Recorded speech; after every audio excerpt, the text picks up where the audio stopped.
যেহেতু সাব্বির রহমান কিছু হলে ডিসিপ্লিনের কথা চলে আসে, আমি চেষ্টা করছি ঠিক করার জন্য, বাট আশেপাশে কিছু লোক হয়তো বা ভালো তো দিচ্ছে না, বাট পুশ করছে আমাকে।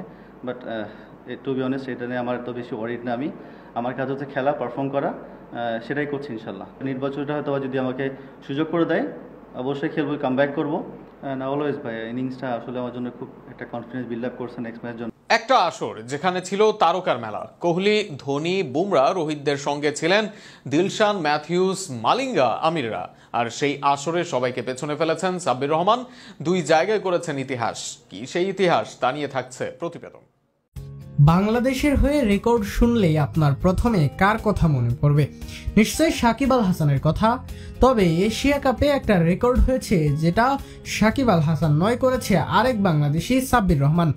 যে আসরে খেলেছেন সাকিব আল হাসান, এমনকি সাকিব ছাড়াও খেলেছেন রোহিত, বুমরা, ধোনি, মালিঙ্গারা। সেখানে সবাইকে ছাপিয়ে গিয়েছেন বাংলাদেশের সাব্বির, হয়েছিলেন টুর্নামেন্ট সেরা। এশিয়া কাপের মঞ্চে টি-20 ফরম্যাটে বাংলাদেশের একমাত্র সিরিজ সেরা সাব্বির। আগামী মাসে 8 দল নিয়ে মাঠে গড়াচ্ছে এশিয়া কাপের আসর। 2026 টি-20 বিশ্বকাপকে সামনে রেখে এবারের এশিয়া কাপ হবে টি-20 ফরম্যাটে।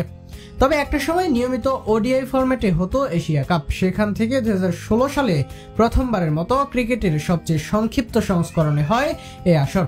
আর সেবারই ইতিহাস গড়েন সাব্বির। টুর্নামেন্টের হয়ে 5 ম্যাচ খেলেন সাব্বির। সেই 5 ম্যাচে দেখান নিজের ব্যাটিং ঝলক। বিশেষ করে শুরুতেই ঝলক দেখান ভারতের বিপক্ষে, যেখানে অবশ্য ভারতীয়দের বিপক্ষে হেরে যায় বাংলাদেশ। সেদিন বুমরা, নেহরা, আশ্বিনের দাপটে অসহায় ছিল বাংলাদেশের ব্যাটিং। তবে তাদের বিপক্ষেও জ্বলে ওঠে সাব্বিরের ব্যাট, করেন 32 বলে 44 রান। প্রতিশোধের আভাস সেদিনই দিয়ে রাখেন এই হার্ড হিটার ব্যাটসম্যান। এরপর পাকিস্তান ও আরব আমিরাতের বিপক্ষে রান বড় করতে পারেননি। তবে ফাইনালে যাওয়ার গুরুত্বপূর্ণ লড়াইয়ে জ্বলে ওঠে তার ব্যাট। ফাইনালে যাওয়ার আগে শ্রীলঙ্কার মুখোমুখি হয় বাংলাদেশ। সেখানে কুলাসেকরা চামিরাদের বিপক্ষে 0 রানে ফিরে 2 ওপেনার মুশফিকুর রহিম করেন 2 রান। আর সে ম্যাচে 80 রানের এক দাপুটে ইনিংস খেলেন সাব্বির, সেটাও মাত্র 54 বলে। যে ইনিংসের উপর ভর করে 147 করে বাংলাদেশ, যে রানের উপর ভিত্তি করে লঙ্কানদের 20 রানে হারায় টাইগাররা, যায় এশিয়া কাপের ফাইনালে। বৃষ্টিবিঘ্নিত ফাইনালেও জ্বলে ওঠে তার ব্যাট। বাংলাদেশের হয়ে দ্বিতীয় সর্বোচ্চ 32 রান করেন তিনি। সব মিলিয়ে এশিয়া কাপের মঞ্চে সেবার 176 রান করেন সাব্বির। 5 ম্যাচে খেলেন 3টি দারুণ ইনিংস। 44-এর অধিক অ্যাভারেজে ব্যাট করে হন আসরের সর্বাধিক রান সংগ্রাহক।